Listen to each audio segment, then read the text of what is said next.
Prvých 1000 dní má rozhodujúci vplyv na celoživotné zdravie človeka. Všetko, čo dieťa v tomto období zažíva a robí, trvalo ovplyvní jeho fyzické, psychické, emočné aj sociálne zdravie. V tomto období sa vytvára štruktúrna a funkčná architektúra mozgu dieťaťa.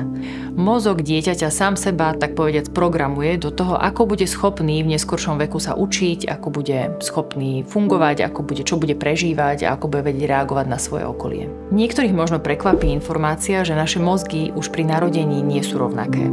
Každý jeden z nás sa rodí s unikátnou jedinečnou kombináciou predpokladov pre myslenie, správanie, emócie, to ako bude schopný reagovať alebo ako bude schopný komunikovať neskôr. Raný vek je obdobím najvyššej neuroplasticity, teda schopnosti mozgu meniť vplyvom skúseností z prostredia svoju štruktúru aj funkciu. Mozog dieťaťa skúsenosti očakáva a je od nich závislý.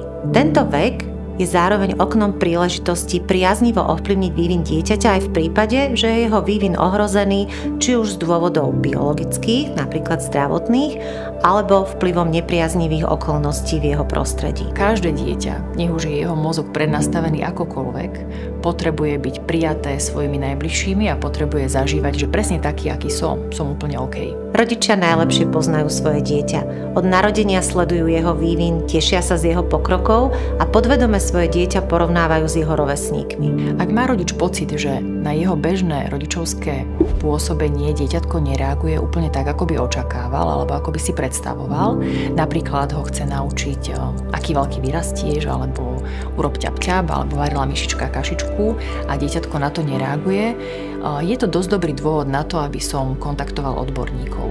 Tou prvou kontaktnou osobou je všeobecný lekár pre deti a dorast, ktorý dieťatko pravidelne sleduje v rámci preventívnych prehliadok, pozná ho od narodenia a dokáže zhodnotiť, či sú obavy alebo neistoty rodiča objektívne a je dôležité vyhľadať ďalšiu pomoc. Dobrým sprievodcom na ceste rodičovstvom v prvých rokoch života je aj mobilná aplikácia Bebo, ktorá bola vyvinutá v spolupráci s detskými lekármi a ktorá umožňuje rodičovi priebežne monitorovať vývin svojho dieťaťa a ponúka mu tipy, ako ho vhodne podporiť. Iba rodič, ktorý rozumie potrebám svojho dieťaťa a rozumie tomu, ako špecificky a unikátne jeho mozog funguje, dokáže vytvoriť vo svojom prostredí také podmienky pre jeho vývin, aby ho podporilo čo najoptimálnejšie. Ďalšie informácie nájdete aj na webovej stránke www.niejenačočakať.sk.